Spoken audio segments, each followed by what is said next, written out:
Good morning and welcome to today's web seminar, THP-Plus Foster Care. My name is Amy Lemley. I'm with the John Burton Foundation.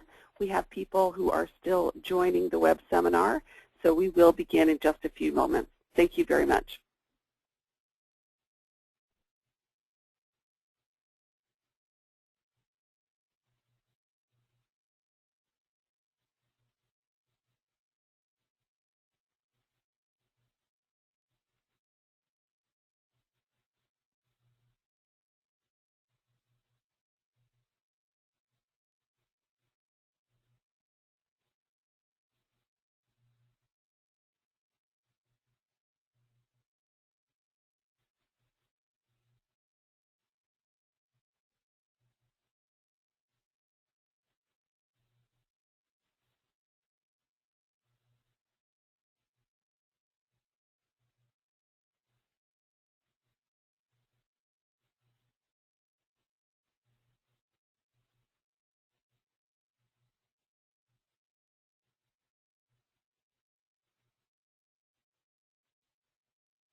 What's wrong?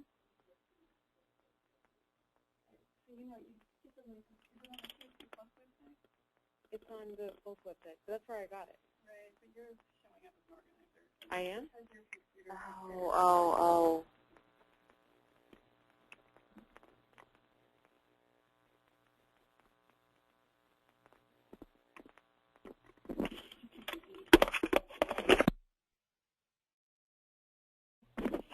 Good morning.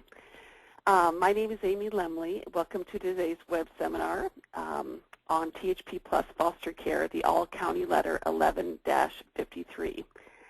Thank you very much for your patience. As usual, it wouldn't be a web seminar if we didn't have some interesting little developments as we begin. So thank you very much for your patience. We're really pleased today to have a great turnout for today's web seminar. And before we begin the content, we'll just take a moment as we usually do to go over the technical details so that everyone is able to join us. The call-in phone number for live audio is 805-309-0022. And the access code you see on your screen, that's 119-992-926. Now, the thing that makes our web seminars usually the most useful are the live questions that are submitted. So please, we really encourage you, as you hear things that you want more information about, please click on the questions arrow on your screen, type your question, and click send. And probably the most common question that we get in these web seminars is, will the presentation be available? The presentation with slides and audio will be posted at the thp-plus.org website, and we'll do our best to do that within 48 hours. You can just get the presentation, or you can get the presentation with audio.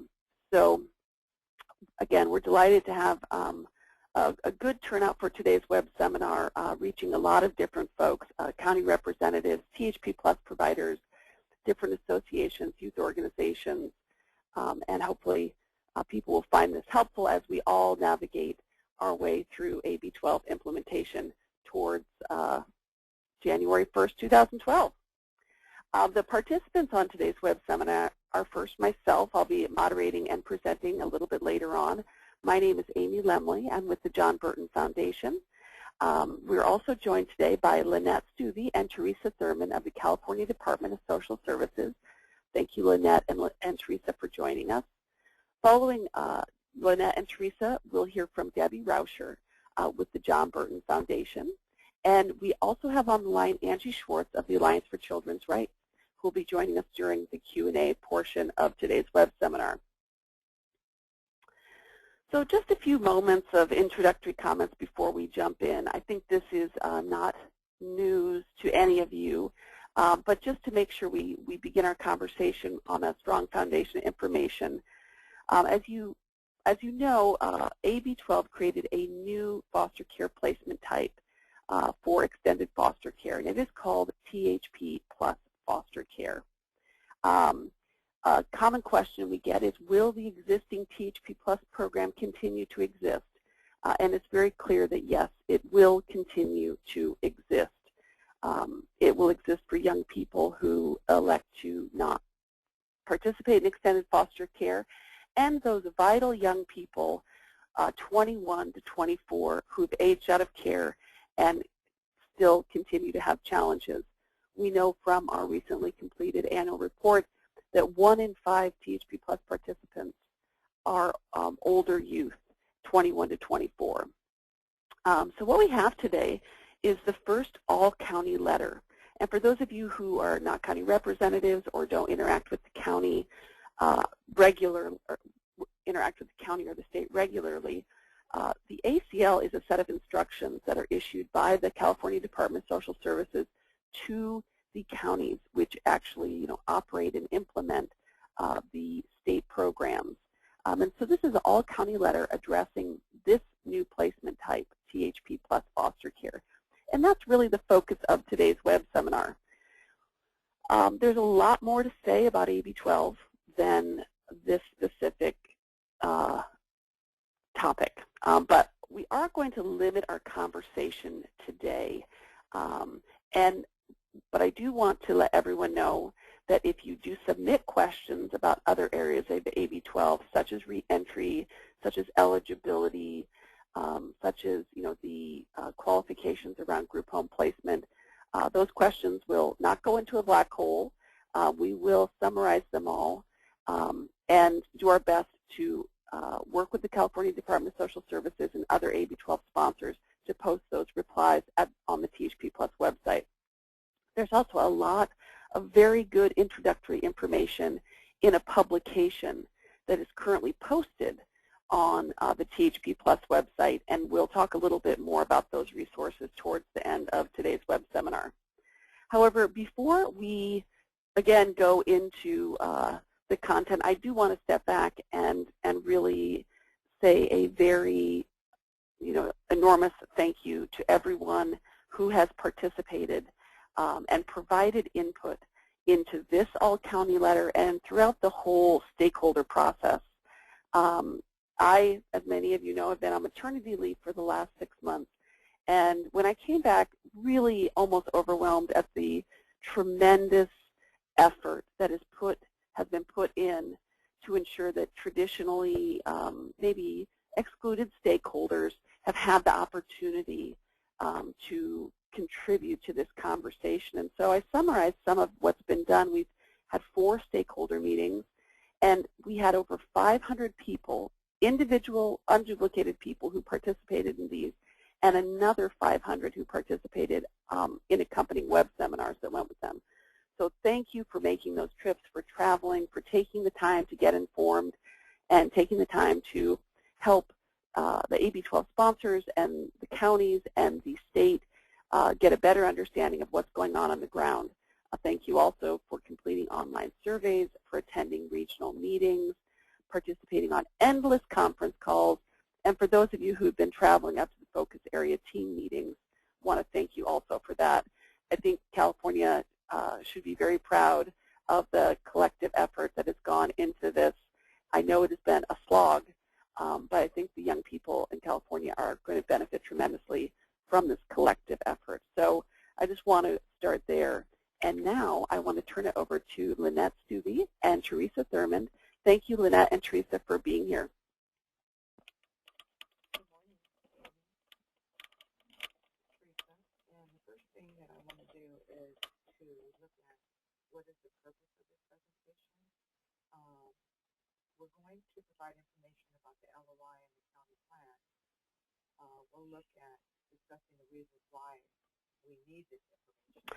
Now, Lynette, Teresa, I can hear that you may have begun speaking, but it's not audible for me, and so I'm thinking it may not be audible for the other attendees.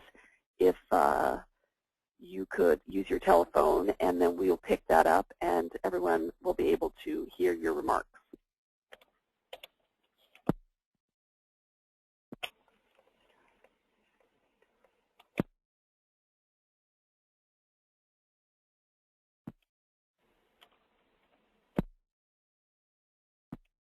can you hear me? Yes, we can hear you now. Thank you.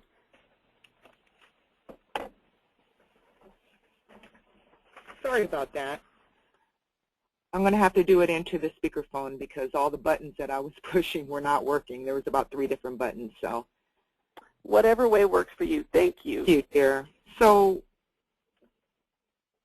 what we're going to do today is we're going to look at providing you information about the LOI and the county plan. ACL 1153 was posted on July 25th.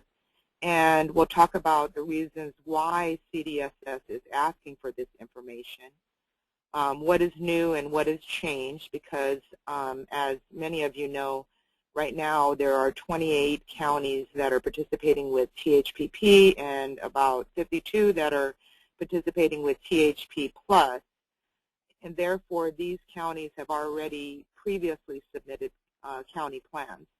So what is new and what has changed in regards to this ACL?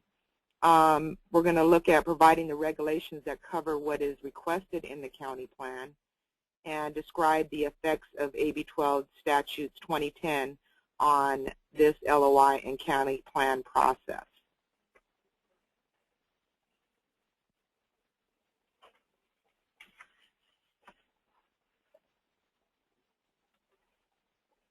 And Amy, just to let you know that I'm not seeing on my screen that you have proceeded to the next slide. So if someone can give me a cue. Teresa, did your slide change? No, it did not. So I'm going to proceed to the slide that says regulation requirements of ACL 1153. That sounds great. Why don't you go ahead and speak, and we'll figure out the slide issue on our end. Thank you. Okay. So THPP and THP Plus are optional for the counties, and counties are required to submit a county plan. THP Plus Foster Care program is required of all counties. And AB 12 requires counties to provide a plan for THP Plus Foster Care. So that's similar as the THPP and THP Plus programs. The county plan and the LOI is due to CDSS by October 1st, 2011. And then the last bullet says that this county plan and this LOI, as you're figuring out what your plan is going to be, just needs to be submitted to us by October 1st. And the period is you're to look at January 1st through June 30th. And I realize that this is a very short period, and not only that, that this period is coming up very rapidly. But with AB 12, some of the things that have occurred along the way that have put sort of a glitch in us understanding where do we go next is realignment. There's been a lot of discussion about realignment, and so at this point we're not clear on how realignment will affect THP Plus Foster Care and the allocations, etc.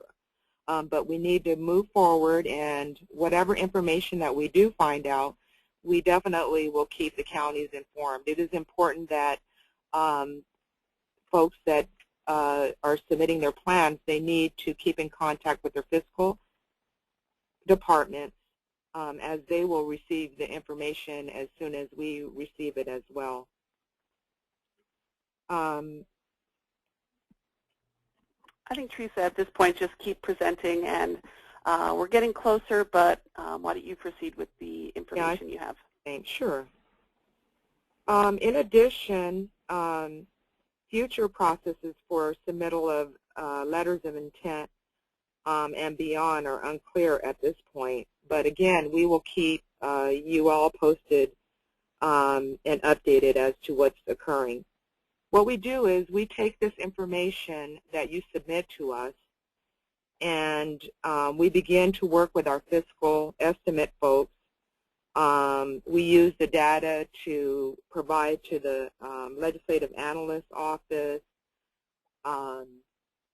And what I want the counties and providers that are on the phone to know is that We're not going to lock you into whatever figures, data that you provide us.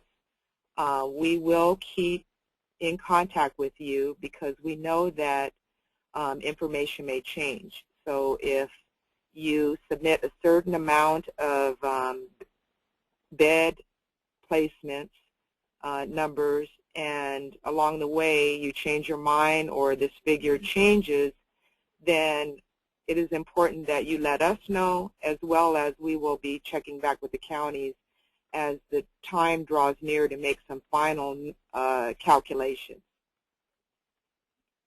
And just to let you know, Amy, I still have the same slide, but it's not bothering me. So I'm not sure if you're moving to the next slide. So well, our participants are not able to see the slides. We're having a glitch in the software, but you're doing a great job. Why don't you go ahead and proceed, and we're just going to have to be flexible. Okay, so I'm not the only one not seeing the slides. It's not a problem. Okay, thank you. All right, so now because folks may have printed out their PowerPoint, I'm moving on to AB 12, changes to the LOI and county plan process, and I wanted to transfer the presentation over to Lynn Stuvey, and many of you have been working with her for the past 6 years, and she truly is our expert about THPP and THP-Plus Foster Care.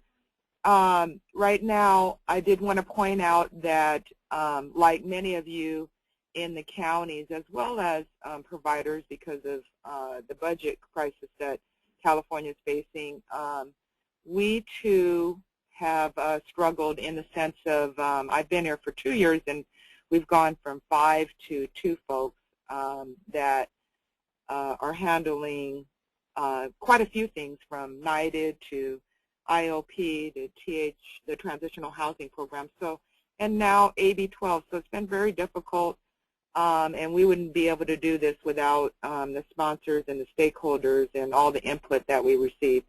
So Lynn, who has been handling the transitional housing programs, has been filling in with as an acting manager for recruitment and development, which is the foster parent program that we have here at CDSS. But she has continued to help our unit with the transitional program. So I wanted to transfer this over to Lynn Stubbe.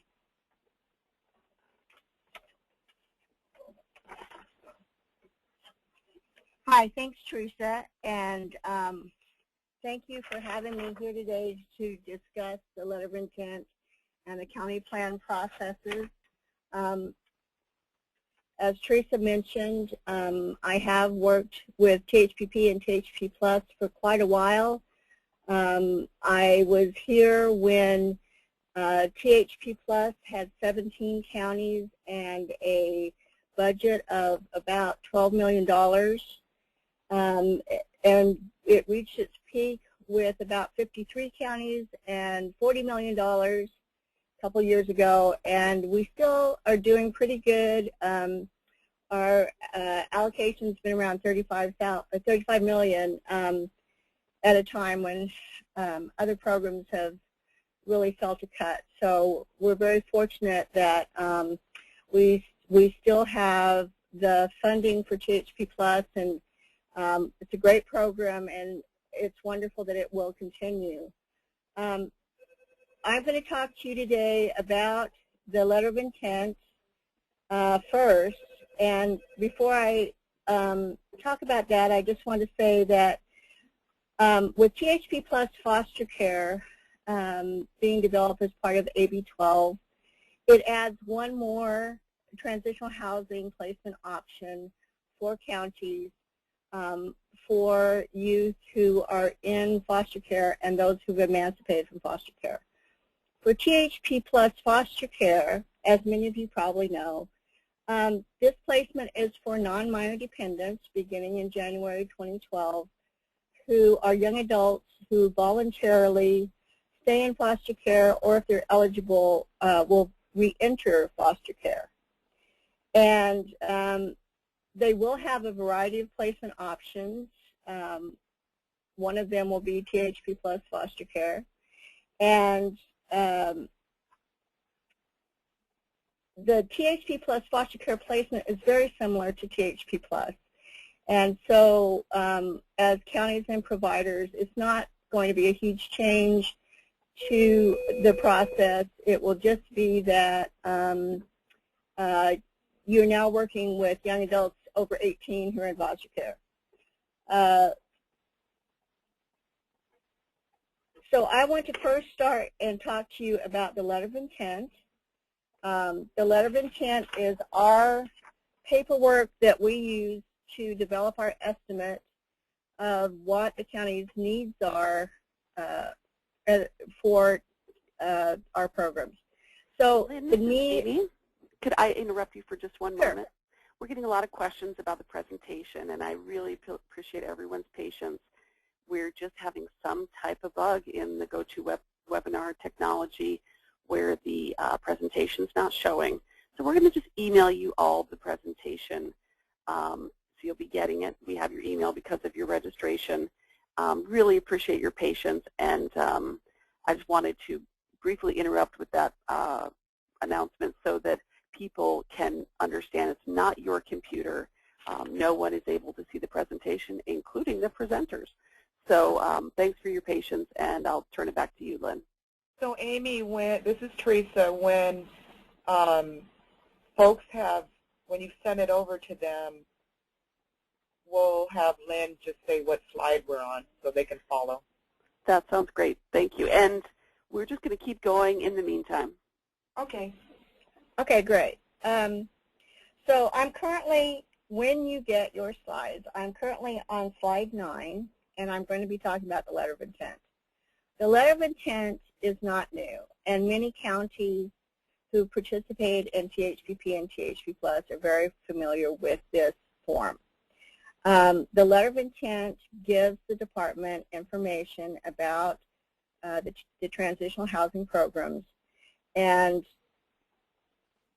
the current THPP program, if you have had that program before, nothing on the letter of intent changes. So we ask you what's your maximum rate paid to providers, which is 75% of the average group home expenditures.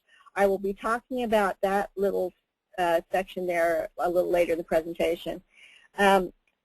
We ask what the actual rate is that counties pay their provider, and other things that have not changed from previous years. So when you see your letter of intent for THPP, nothing has changed.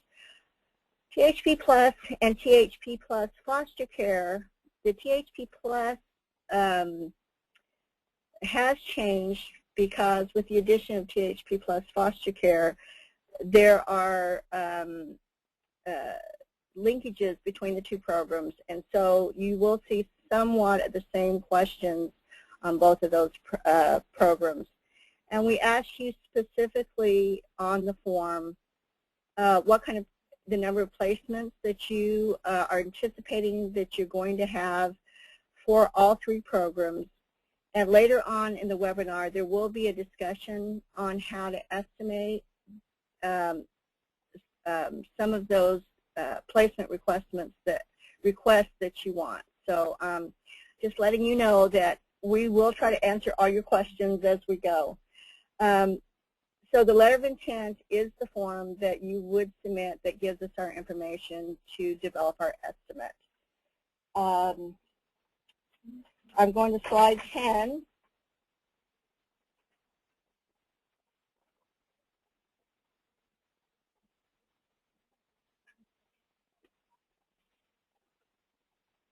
So I'm going to talk now a little bit about the 70-30 split. And the 70-30 split will be probably discussed more within the webinars, but I'm going to tell you briefly what this is about. So the legislation in AB 12 says that counties will budget with 70% of their funding going to the new THP Plus Foster Care program and 30% going to THP Plus. The legislation also says that counties have the ability, if at any time they find that they have more beds required in one program than the other, that they can move funding between those two programs. So we are very aware that beginning January 1st, 2012 won't be a magical day where all counties will now have a THP-Plus Foster Care program, and you will automatically be putting 70% of the youth in that program. So we understand that this is a slow-going process. We just need a general description and idea of what each county thinks that their program would look like in January of 2012. And again, as Teresa said, we're not going to hold you automatically to it. We're going to work with you if you find that that changes. What you're asking for is really a wish list. So you're saying to us, I know how many youth I have in my county who are 16 to 18. I know how many are 18 to age 24. And I know how many placements I can safely decide on, and that is what I need. So you don't worry about what allocation you got the previous year if you've gotten an allocation before.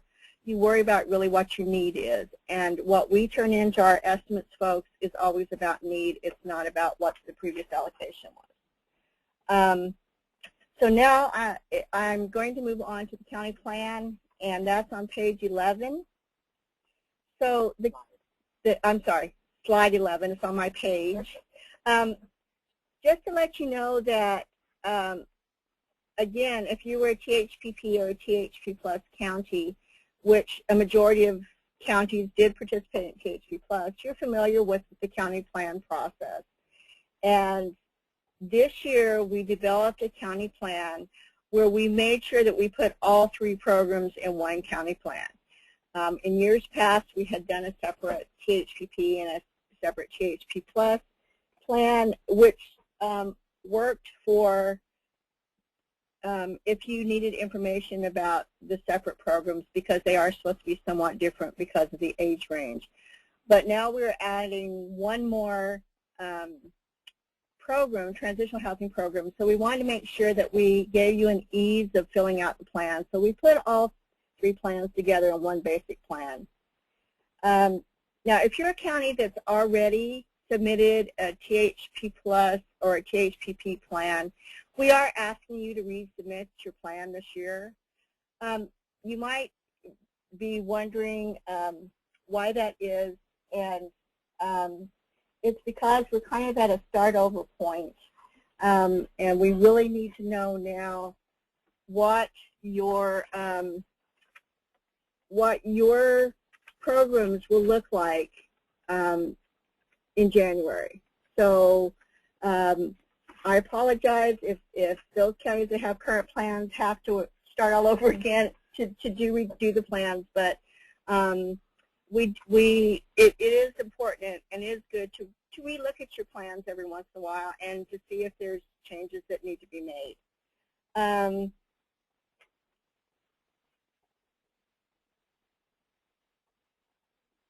So I think what's new this year in the THP, in the plan, is we've added a few things, not just because THP-Plus Foster Care has been added, but also to make the plan more standardized with how processes are in a foster care placement. And one of the processes is we ask counties to have a formal grievance process that they participate in, and when they request provider plans from the providers that they contract with, the providers also have to have a grievance process that we expect counties to be part of that process. And so I'm just generally talking about the new ACL and what the new requirements are for the county plan.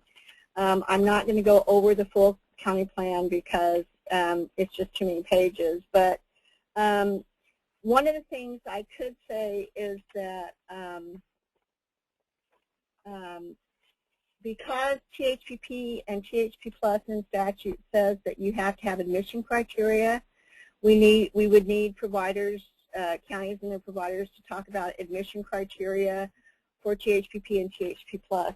For THP-Plus Foster Care, the social worker and the participant, the social worker and the non-minor dependent will have discussions about what kind of placement this young adult would like to be in, and what is the best placement for this young adult. And so instead of exact admission criteria, even though some programs may have admission criteria for these youth to come into their THP-Plus program, it's not a requirement of the program itself. Instead, there will be 2 new agreements for these non-minor dependents, and one's called a placement agreement and the other one's called a mutual agreement. The placement agreement, participating counties may already have for the THPP program. It's an agreement signed between the provider and the county that says that someone's going to be placed in that home. That placement agreement is also going to apply to THP-Plus Foster Care now.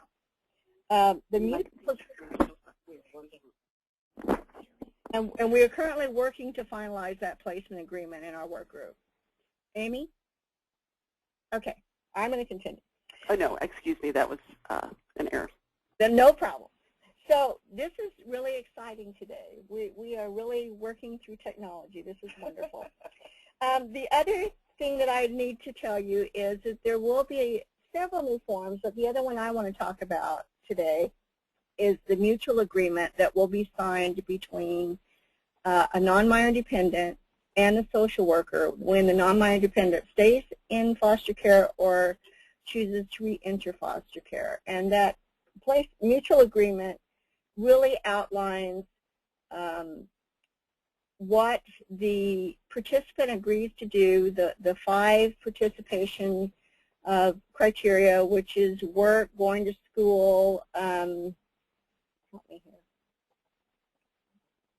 work, going to school, removing the barriers to employment, and that mutual agreement will be provided to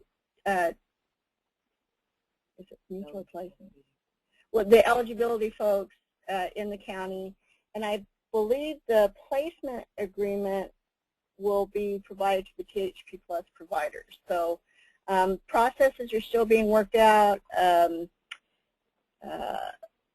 Just wanted to let you know that with THP-Plus Foster Care, there will be new forms coming down the road. I'm going to go on to page 12. Lynn, just a quick interruption. Just wanted everyone to know we just sent out the last batch of the PowerPoint. So thanks again for your patience. It should be in your inbox, you know, next couple minutes.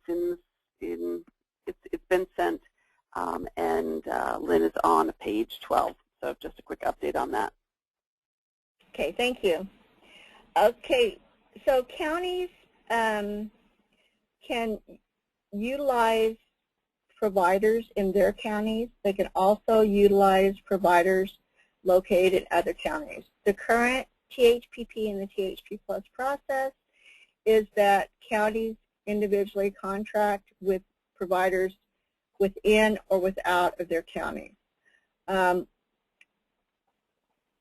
We are trying to come up with new processes that are less work-related for counties, but it's a work in process. We do encourage counties that may have a provider that's central to both counties, 3 counties, to really talk to each other to see if all of you can utilize the same provider to provide THPP, THP-Plus, or THP-Plus foster care services within your counties. One of the biggest questions we've had from counties is that how do they make sure that their beds are there with that provider? And so that's why all 3 counties have to be on the same page, and they all have to be talking to the same provider. For THPP, we still have the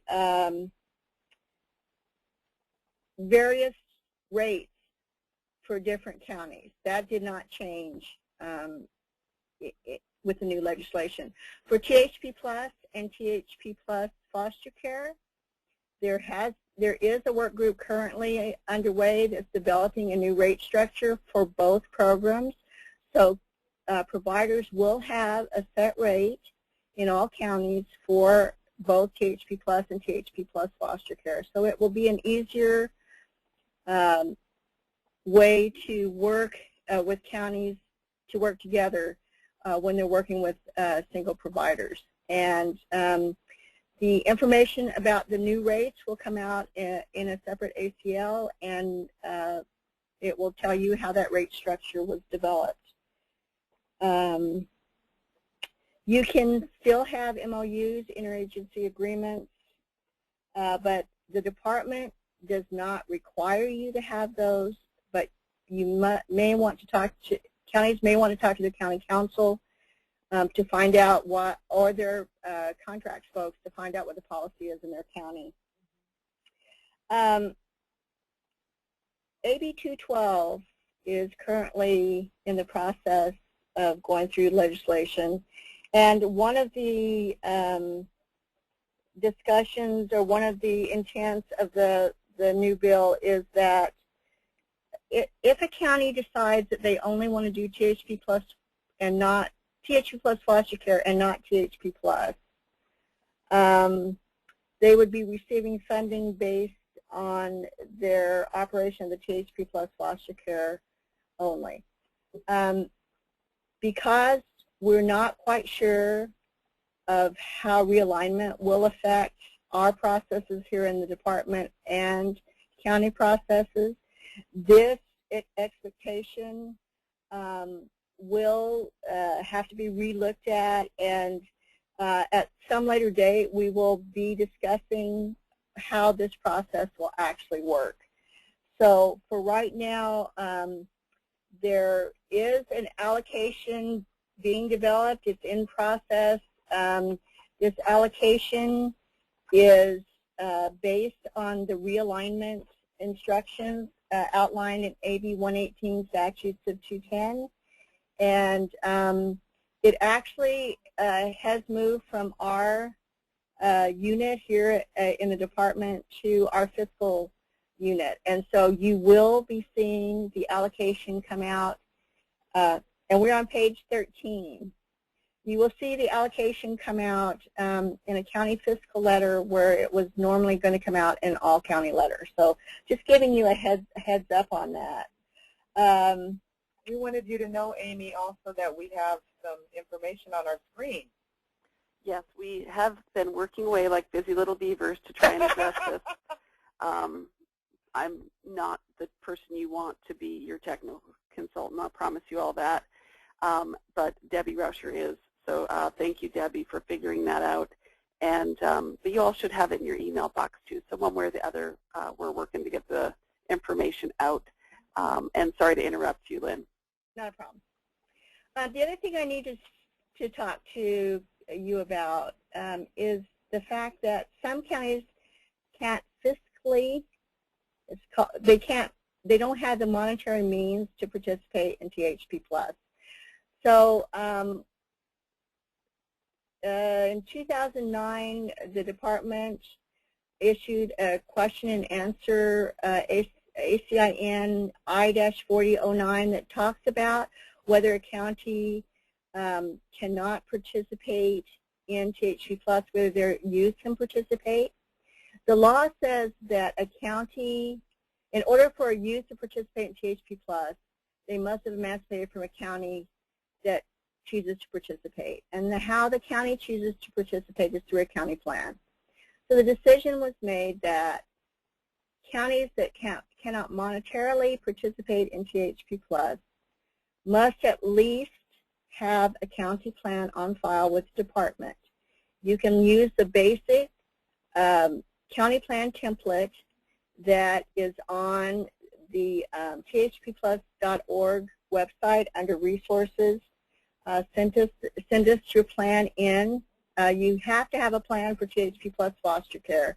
So if you should still, even if you don't intend to participate in THP-Plus, you still need to fill out the THP-Plus part of that plan so that your youth can participate.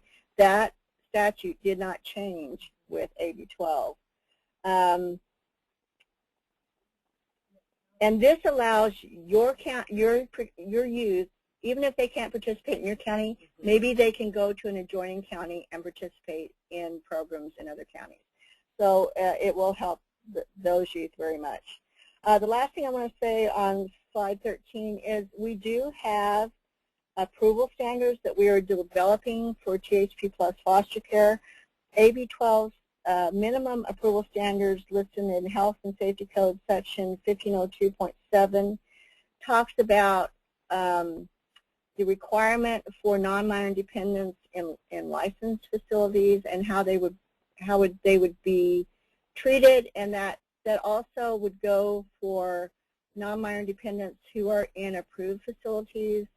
They are to be treated as adults, and so I would encourage you to look at that Health and Safety Code section, and also Welfare and Institution Code section 11403.2c talks about the inclusion of THP-Plus Foster Care. We are working on new approval and certification standards, and we will be sending them via ACL as soon as they're completed. Moving on to slide 14, we talked about the 70-30 split earlier, and the fact that counties are able to move the funding interchangeably between the two programs, and the goal is no vacancies. We know that THP-Plus is still a 2-year program for many youth who are participating, so we don't want their program interrupted via the implementation of THP-Plus Foster Care. So we certainly encourage counties to look at how they can smoothly transition from THP-Plus to THP-Plus Foster Care without exiting anyone from beds, and making sure that all placements are still filled. And if you have questions, we have a website at an email address at the end of our presentation, and you can certainly write us, and we will respond to you. Slide 15 talks about continuum of care. This is a new concept, but it's not a new concept, I believe, in the foster care world, but it may be with non-minor dependents. And the reason we want to talk about continuum of care is non-minor dependents do have a variety of placement options when they stay in care or they re-enter foster care.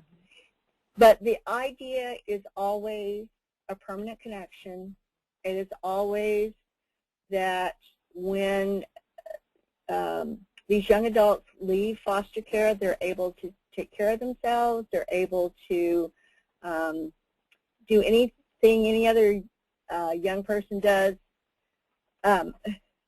who leaves foster care. So continuum of care means that youth might start in a THP-Plus foster care placement, could move to a FFA, a home, then could go to a supervised independent living setting, and then finally maybe exit foster care.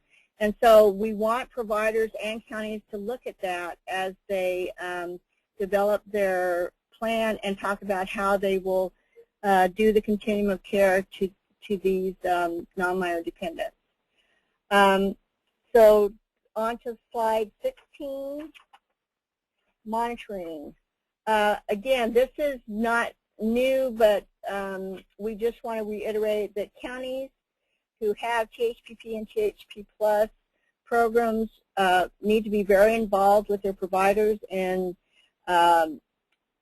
knowing how youth are faring in these programs. And it includes that counties should be part of the grievance procedure process, and that your county plan should reflect how a county will be part of that process in all three programs. So landlord-tenant law and the Transitional Housing Misconduct Act relates to both THP-Plus Foster Care and THP-Plus Adults. And so counties and their providers should be familiar with both of those laws, and THPP in AB 12 was slated, it was told that it was going up to age 21, but I believe with AB 212, when it passes, that will go back down, THPP will go back down to under age 18. So those youth will not be subject to the landlord-tenant laws or the Misconduct Act. I have to quickly move on. I'm saying too much, I think. So in current processes for grievance procedures for youth under 18, the California Foster Care Ombuds Office handles any complaints for youth who are under 18, and will probably handle the complaints from youth who are non-minor dependents. So for THP Plus, however, because those young adults are out of foster care, the ILP policy unit has been charged with handling those complaints. So the Ombudsman's Office does get complaints from THP Plus youth. They forward them to our office. We do look at those complaints. If you go to the next slide, slide 17, we contact the county. We ask the county to give us a brief description of, we'll tell them what the complaint is, ask them to give us a brief description about what they know about the complaint, and they need to investigate that complaint. And once they've investigated the complaint, they have to write back to us, tell us what they did to resolve the complaint. If we're comfortable with what they've done, we will notify the Ombudsman's Office, who will contact the youth and let them know what the resolution is. If not, then we will continue to work with counties until, and the provider, until the complaint is finally processed.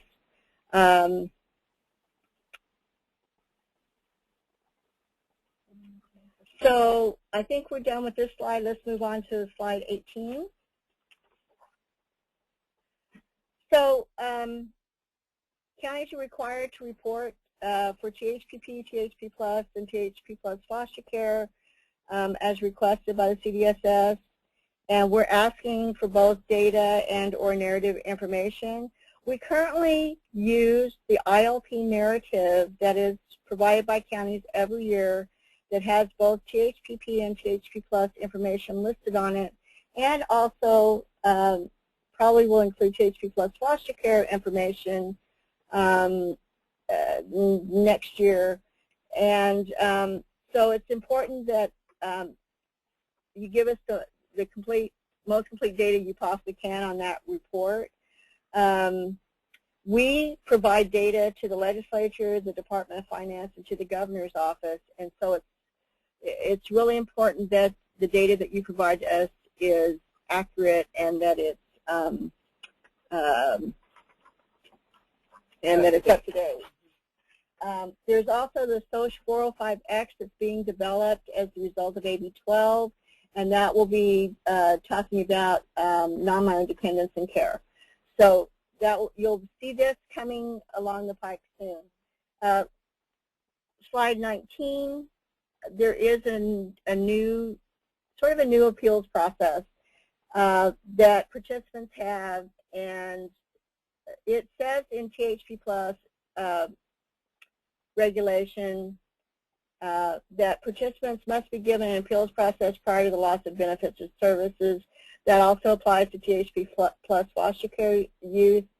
And so counties have to outline what their grievance process is going to be, specific to the participants in that program, and who is participating in the second level of appeal in the county in that process, so that when we get complaints, we know who we can go to talk to about the complaint.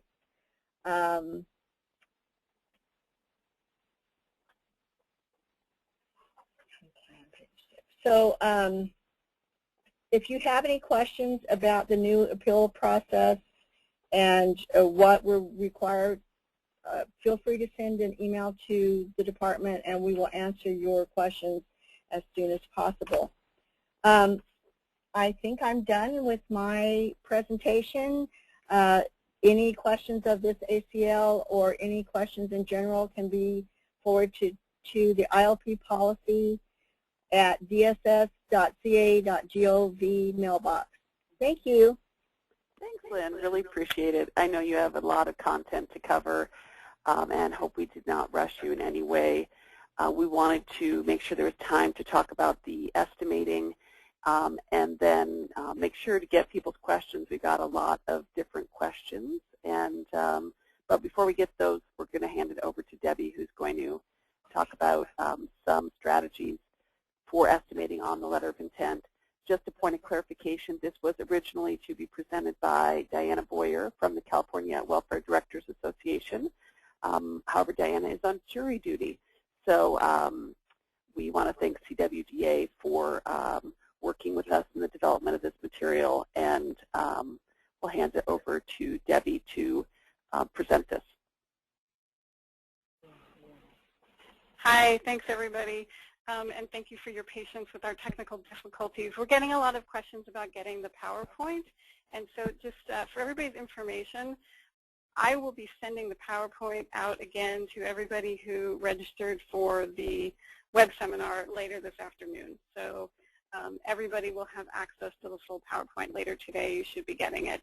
And my contact information will be on the last slide, and if you don't have it by tomorrow, you can email me and I'll get it out to you. So I'm going to talk about some items related specifically to completing the letter of intent. So this is where you're really getting down to the numbers. And first I wanted to go over some best practices for completing the letter of intent. As a first step, what we recommend is that you identify some key questions that will impact the planning process, and then engage as many stakeholders as possible while you go about this planning process for the new THP-Plus Foster Care program. So there's a lot of different groups that have an interest in how each county rolls out these programs. Your fiscal and program placement people within the county, your ILSP programs, your existing THP-Plus providers, child attorneys, and of course the youth themselves. And we really recommend that you engage folks and build buy-in across stakeholders. You know, we've seen counties ignore this step and then regret it later when there's a backlash, when their plans don't necessarily match up with what some of the other folks in their community had in mind. And also the various stakeholder groups bring a really valuable perspective that can inform the process. So we definitely encourage you to incorporate this step. And then lastly, utilize a really robust data analysis process to determine the estimates of eligibility for eligibility and need for both programs. And I'm going to talk about this more in just a minute.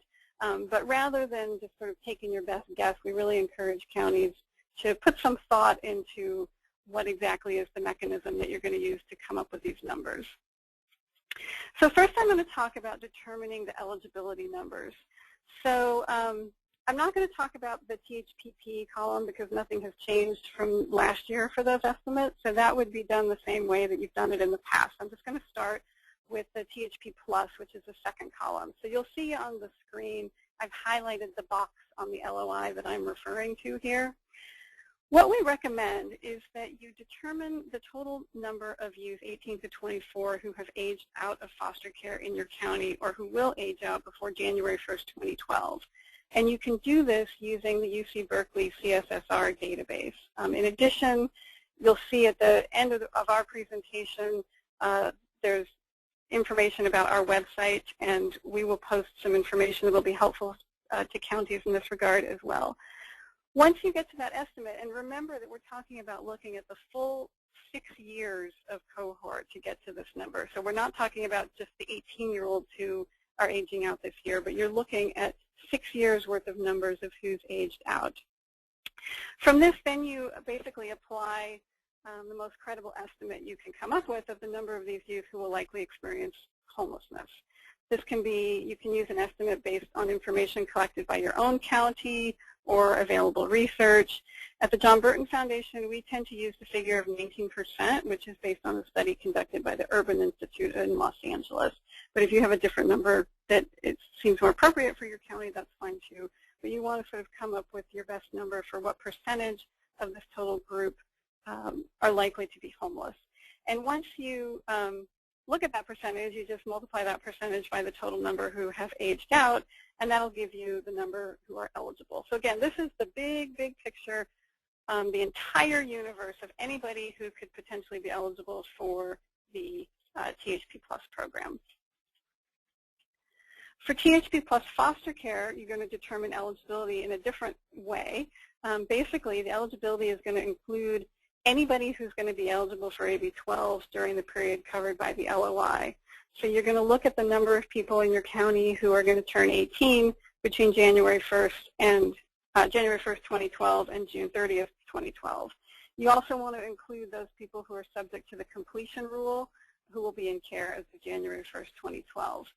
And this is going to give you, again, your big universe picture of who is eligible for THP-Plus Foster Care.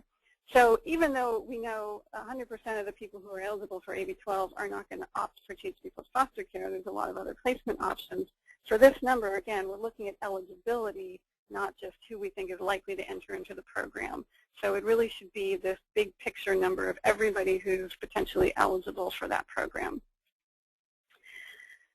Then we're going to move over to sort of the right side of the LOI, where we're determining estimated need. And so this, as was talked about by Lynn and Teresa, again, this is your wish list. It's not based on your current allocation. You're really figuring out if we could have as many slots as we possibly could want, what is our need? What would we need to really meet the needs of every youth in our county who's eligible for THP-Plus or THP-Plus Foster Care? So starting looking at the THP-Plus need, there's a couple of different ways to approach this. One is you start with your eligibility numbers, and so you're looking at who's eligible for THP-Plus, and you're applying your percentage of how many are homeless, and you're figuring out how many of those folks are actually going to need a bed. And so you're going to subtract out of that the number who are currently in THP-Plus because they've already been accounted for or who have completed the program, and then estimate the percentage who are likely to access the program. And so this is one formula that you can use to estimate the need for THP-Plus. Another approach would be to estimate need based on your current experience with the THP-Plus waiting list. So if in your county you do have a waiting list, your need by definition is going to be more than your current allocation. So if you have 50 slots right now that are completely full and you have 100 people on your waiting list, then to meet your total need, you're going to need 150 slots. You'll want to factor into that sort of what the turnover is going to be and other issues that are going to impact what that number is going to be. But keep in mind, if you have a waiting list, and that's a good way to start out in terms of estimating what your need for THP-Plus is. For THP-Plus Foster Care, you're going to start with your eligibility number and then try to determine how many of those who are eligible for AB 12 are going to end up needing a THP-Plus Foster Care placement. So some of the considerations would be what the current placement types are. So looking at the number who are maybe with a relative caregiver and estimating how many of those are going to stay with their relative caregiver and probably not need a THP-Plus Foster Care placement versus those who are in group homes who maybe are more likely to need a THP-Plus Foster Care placement because they're not in a home-based setting and there's restrictions on how long they can stay in a group home. So you can look at the current placement types. You can look at special needs, what percentage of your population is eligible for SSI regional center clients, parenting youth, and sort of determine what you think the best placement options are going to be.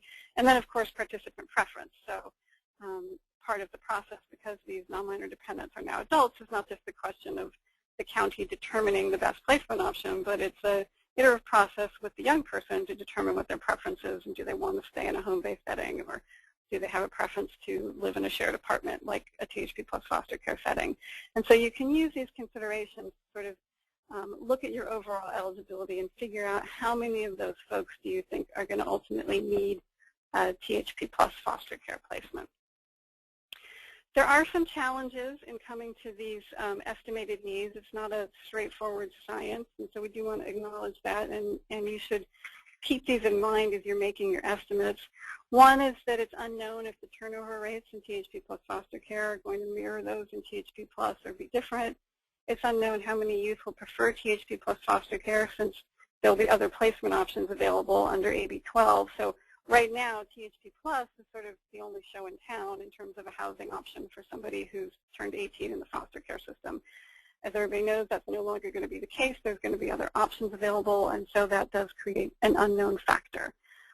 Also, make sure that you create a robust contingency plan that reevaluates actual need compared to your projections at least quarterly, so that you can reallocate between programs.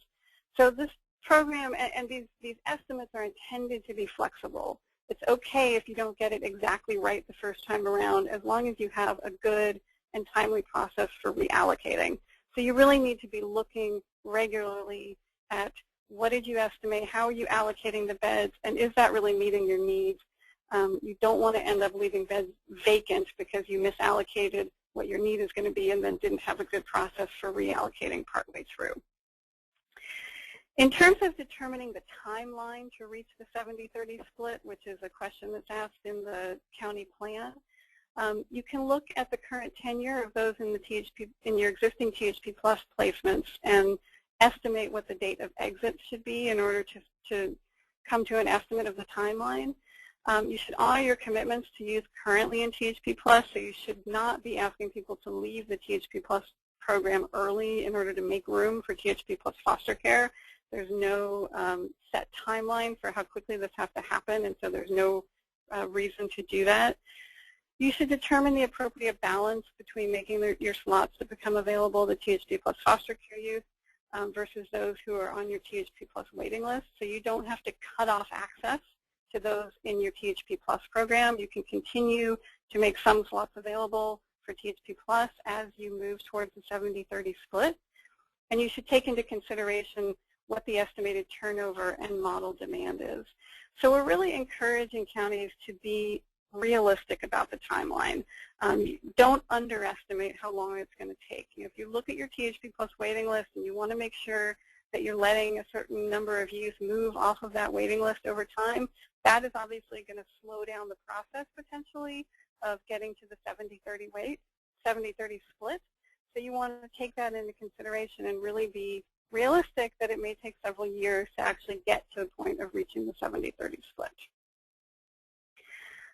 Some other questions that counties are thinking about, whether you want to have a waiting list for THP Plus Foster Care, how would that work? What priority should youth who are not in foster care but age 18 to 20 receive for THP Plus? What the mix of models is to use. So part of what the LOI asks is the breakdown between single site, scattered site, and host home. Right now, the host home model sort of was created because, again, THP Plus was the only game in town, and it was the only way that people could stay with a relative or with a foster parent. Now there's going to be other options. They can stay through an FFA or an FFH in that setting. And so this may actually reduce the demand for the host home model and increase the demand for the other types. So you want to think about how the changing placement options are going to impact how you mix your models. And then how your local county program and your providers are going to work together to support the child welfare system goal of permanency for youth. So with that, I'm going to turn it back over to Amy, who's going to talk about some additional considerations for this program. Thank you, Debbie. And again, thanks everyone for your patience. I understand some people still are not able to see the slides changing. You know, we will do our best to, again, get you the web seminar. I think at this point I've tried to communicate. We won't be able to do that during this web seminar, but as soon as we can get it to you, we will. And we're also available to follow up to clarify any information, because I know it's hard to take in information as, you know, we're futzing around with our computers and checking email and multitasking. So we're not going anywhere. And Lynette and Teresa at DSS have generously offered to respond to the emails and provided their email information as well. So next we have just some general considerations. One is the changes to THPP with AB 212.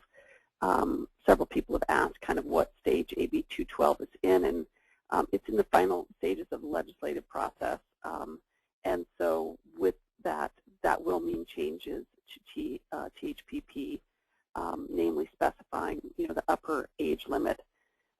Another consideration is estimates of eligibility should, you know, be realistic, and so when we put that, again, we're hoping many young people continue to live in their successful placement as individuals who work with, you know, transition age youth. Sometimes, particularly if we operate THP Plus programs, we can kind of feel like, well, everyone will want to be in THP Plus foster care. But many young people are living successfully in their foster care setting. That is a good setting for young people of this age. It's a normative setting for young people of this age, and we want to encourage young people to remain in that setting. So it's a challenge and it's a balance, and I think people all around the state recognize this is an experiment.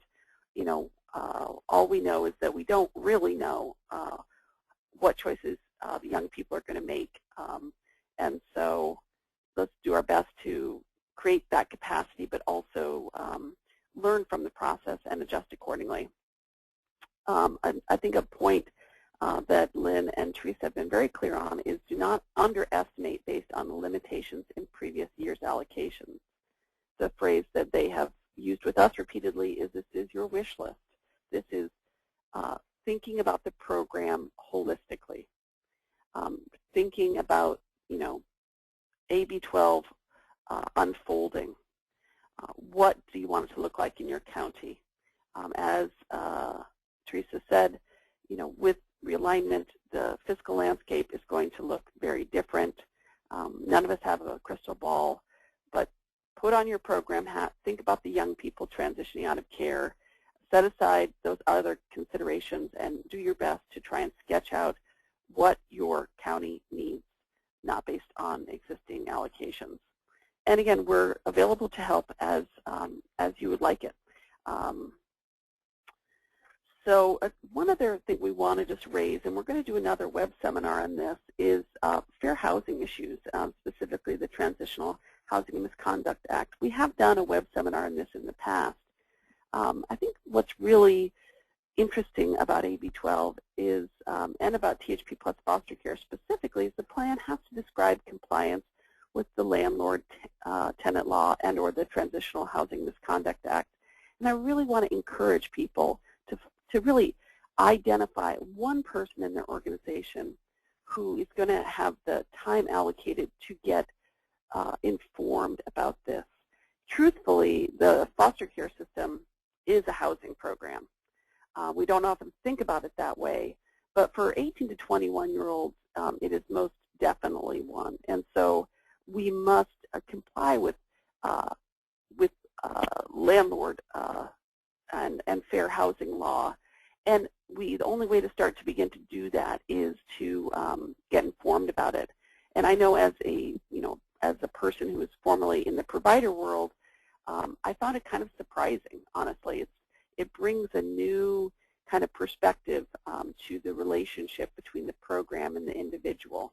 The hard part is it's different jurisdiction by jurisdiction. We don't have a state fair housing law. Oakland, for example, has a just cause ordinance. Different jurisdictions have different ordinances. So it's not a one-size-fits-all. It's not rocket science, but it does take a little bit of time. And what we are going to do our best to do is to compile a list of kind of housing rights organizations. As a provider, what you may want to do, and maybe in consultation with your county, is to see if they can come and brief you or offer some individual technical assistance so you can begin to learn more about this. It's not a process that's going to happen overnight, but it's also, I think, a great opportunity for us to really come to understand how the practice is different for legal adults. Even the Transitional Housing Conduct Act, while it offers providers more discretion, there are very specific constraints around how we interact with individuals, and so we need to learn about those.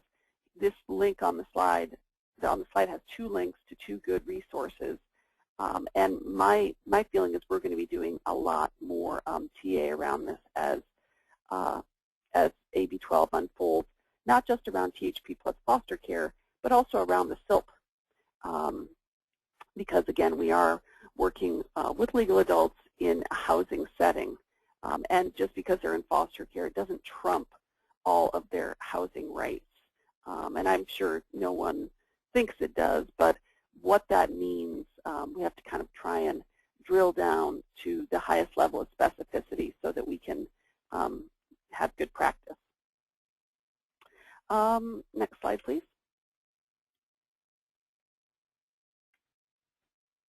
You know, I think we've kind of talked the 70-30 split to death. I'm really interested in getting to people's questions. I think the big headline here is let's try and, you know, not have analysis paralysis. Let's keep THP Plus going and implement THP Plus Foster Care to the extent that we can with the available ACLs. So I'm going to move on this and just share a little bit of information about resources. On thpplus.org, we're going to have the presentation with the audio. The ACL is posted there. For counties, the DSS has already sent out a Word version of the LOI and the county plan, but if you've misplaced it, it's also posted on the website. We're doing an estimated use demand by county. That'll be available by the end of the week on the website, and that is, you know, kind of doing that rough analysis that Debbie described for you. It could be a jumping off point for your county, or you're free to ignore it. It's just our effort to try and kickstart the conversation. And then also on the website, we will be posting information about upcoming training opportunities. If you could please take a moment to answer a survey about how you prefer to get technical assistance and training. We've had a number of really good responses, a lot of responses so far. We want to offer technical assistance and training in a way that is meaningful for you and not in one that isn't. Secondly, technical assistance and training. You can contact either Debbie or myself. Lynn and Teresa very generously are available as well. And then we're going to try something new. We're always into kind of trying new stuff around here. We're going to offer 2 virtual workshops on September 7th and September 13th, where if you're interested, you can log on. It's really more of a really kind of an open conference call. People can bring questions. They can kind of maybe float ideas about how they're thinking about estimating. It's really open format. We'll have a structure, some kind of agenda, but the idea is, this format is not very interactive. Some of us get to talk and others of us listen, but this is to make it more interactive, a little bit more hands-on, so you can walk away with some of your questions actually answered. One note before we go to Q&A is on that technical assistance preferences survey. I've gotten a lot of calls and questions about the annual THP Plus Institute. We've held 4 THP Plus Institutes, which I couldn't quite believe. Time has flown. And we were not planning on holding a THP Plus Institute this year because of the passage of AB 12 and the feeling that really the information that needs to be shared is more about this juncture between THP Plus and THP Plus Foster Care. However, there's been a lot of interest in some kind of technical assistance and support. So if you go to that survey, express your interest, we're going to bring the information to you in some format. One possibility is having kind of a half-day meeting either before or after some upcoming statewide convenings. And so that's one option. But there are other options as well, and the last time I checked the survey, the most popular option was really smaller regional meetings where people actually get to sit down, talk to each other, and work together on these questions. So now let's go to your questions, and the first one that I would like to ask, Angie Schwartz, thank you very much for being on the call and so patiently waiting as we handle the technical issues and just go through all this information. Angie, a question we've gotten repeatedly in a lot of different forms is the implementation timeline. A lot of young people are emailing in about either individual use or when is this implemented, when do young people actually begin to benefit from THP-Plus Foster Care? So on January 1, 2012 is the effective date of extended foster care, and that's starting January 1, 2012. Youth are eligible for extended foster care up until age 19, and what that means is youth who turned 18 in 2011 and continued in foster care, meaning they continued under the court's jurisdiction, either because they meet the high school completion rule or for some other reason. The court just held their case open even if they weren't meeting the high school completion rule, and they're in foster care on January 1, 2012, and they're under the age of 19, then they will be eligible to participate in extended foster care, and they would also be eligible for whatever placements, including THP-Plus Foster Care, that all other youth, any youth who's participating in extended foster care are eligible for. It also covers youth who are turning 18 in 2012. They're clearly eligible. They're under the age of 19. In fact, they're probably under the age of 18. It includes youth who are on probation and under the age of 19 who have an order for a foster care placement. As long as they have that order when they turned 18, they would be eligible for extended foster care. Great. Thank you, Angie. Here's another, I think, a great question. It's a practical question for people who are actually implementing programs in the counties. Lynn and Teresa, what guidance would you give a county who will not be, their contracting process, due to the duration of the contracting process, will, practically speaking, not be able to offer THP-Plus Foster Care as of January 1st, and possibly not even through the June 30th timeline? How should they complete their LOI? Hi, this is Lynn. Thanks. That is a great question. Again, because THP-Plus Foster Care is a new program, because we are making changes in implementation, when that county or whatever county submits their letter of intent, just document in there your processes, and maybe, we ask when your program is going to implement. You could just estimate when it's due to implement, because it is not set in stone when any program is going to implement. So just estimate it, and we're flexible here. Thanks, Lynn. So we're going to try and move through these as quick as possible, just so we can get it as many. Some of them are very straightforward. Angie, can someone in THP-Plus Foster Care receive the infant supplement?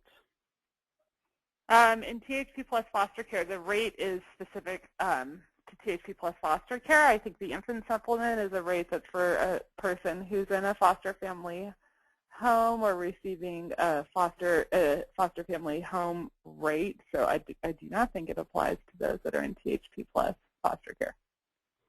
Okay.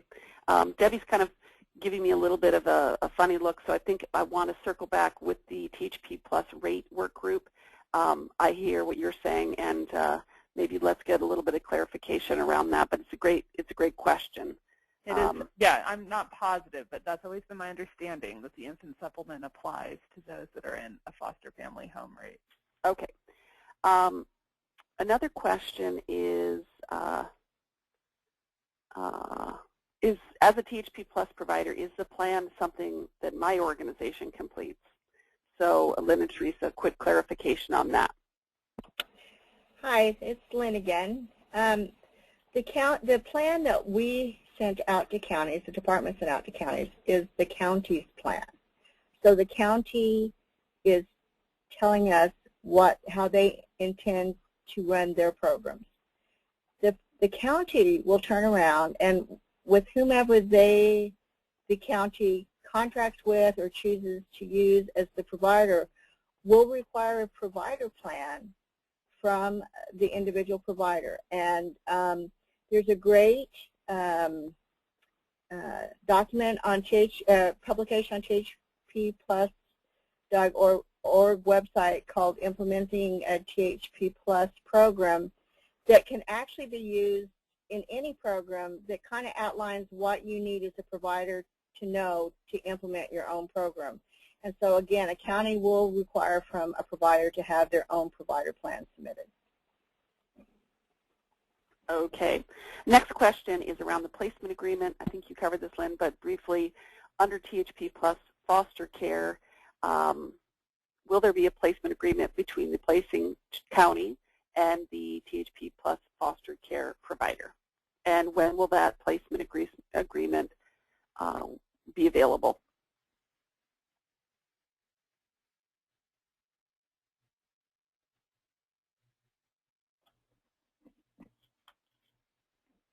Lynn, did you hear that question?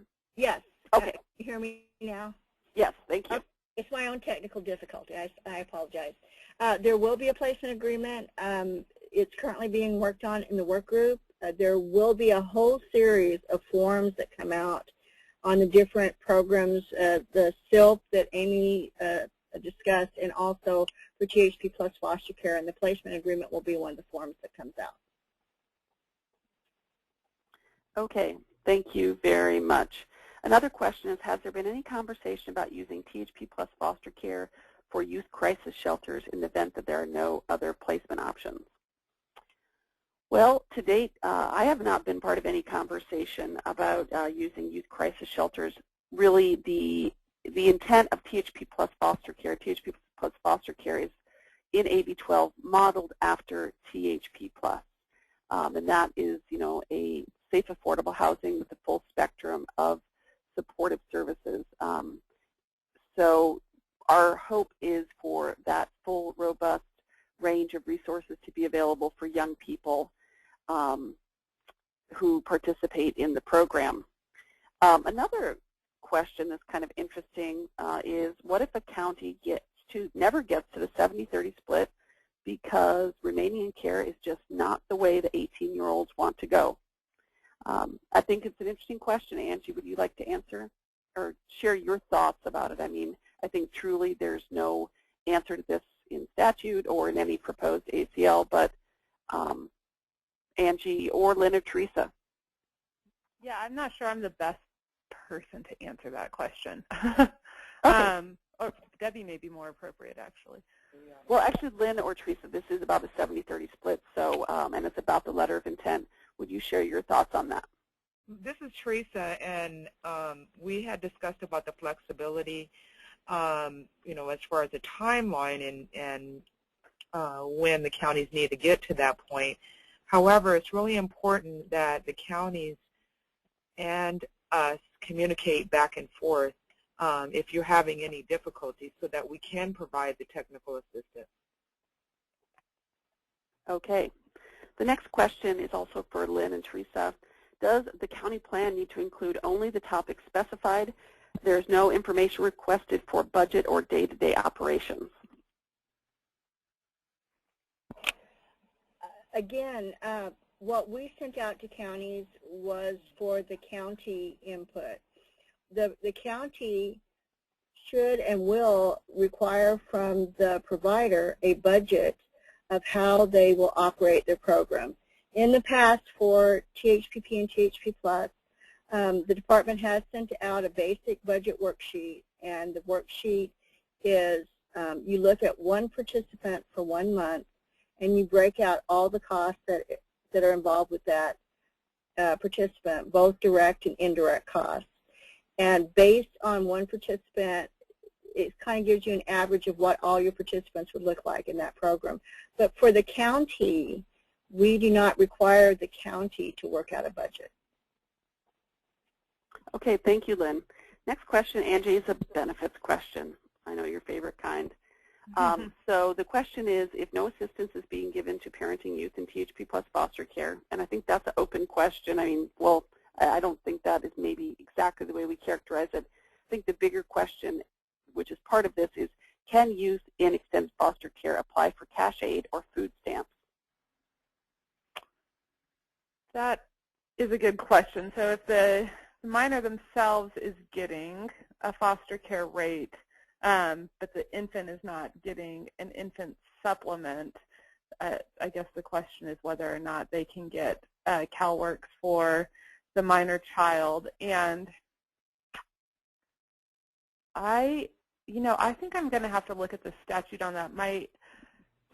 I believe that it doesn't, that an AFTC-FC payment doesn't count as income for purposes of calculating the income of the minor child. So, for example, if a relative is taking care of a dependent youth who's receiving foster care payments, that relative can also receive CalWORKs for themselves if they're needy, because the foster care payment doesn't count as income. I know that to be true, so I think that if the youth is receiving the foster care payment, they could receive CalWORKs for their minor dependent if they're not receiving some other kind of assistance themselves directly for that infant child, such as SSI or an infant supplement or a foster care payment themselves. But I would want to just double check the statute to make sure 100% that that's the right answer. Thank you, Angie. This one is for Lynn and Teresa. Lynn and Teresa, what will be the consequence of not being able to fill our estimated need for THP Plus Foster Care? This is written by a county representative.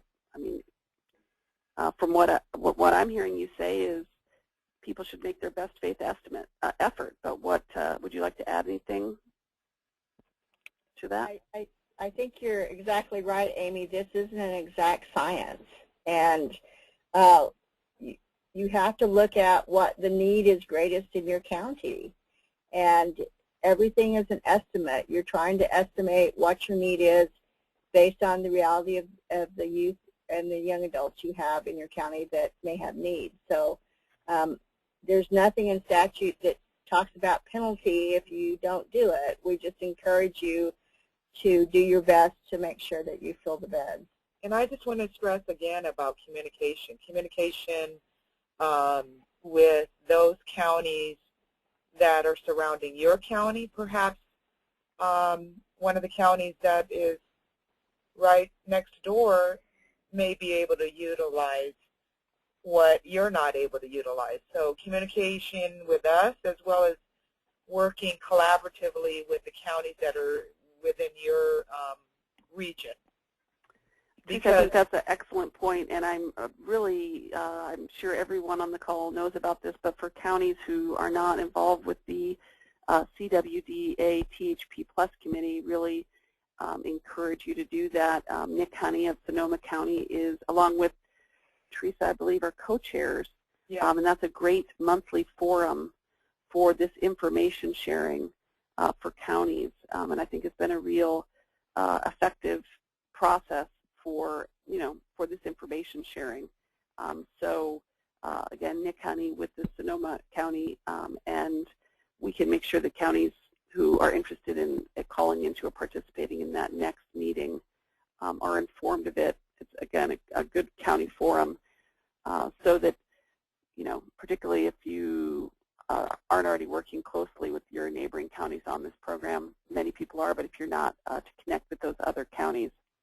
Well, I'm mindful of the time. There's a lot more questions for sure, but I think we're going to have to wrap it up at this point unless and so, again, I want to first start by really thanking everyone for your patience. There always has to be kind of the biggest meltdown ever, and I think this was it for us. So now we've done it. We've been there, and hopefully we won't ever again. Before we close, want to just take a moment to remind people about these virtual workshops that are going to be held on the 2 dates. That'll be included in a follow-up email. Sometimes email that's sent can go to your junk mailbox. So we are, again, going to send the full presentation the links to the THP Plus website, any other accompanying information that we referenced. If you don't get it, check your junk email box. If it's not there either, contact either Debbie or myself, and we'll make sure to send it out. On behalf of the John Burton Foundation, thank you, Angie Schwartz of the Alliance for Children's Rights. Thank you, Lynette and Teresa of the Department of Social Services. Thank you, Debbie of John Burton Foundation, and everyone who joined us for today's web seminar. At this point, that concludes today's web seminar.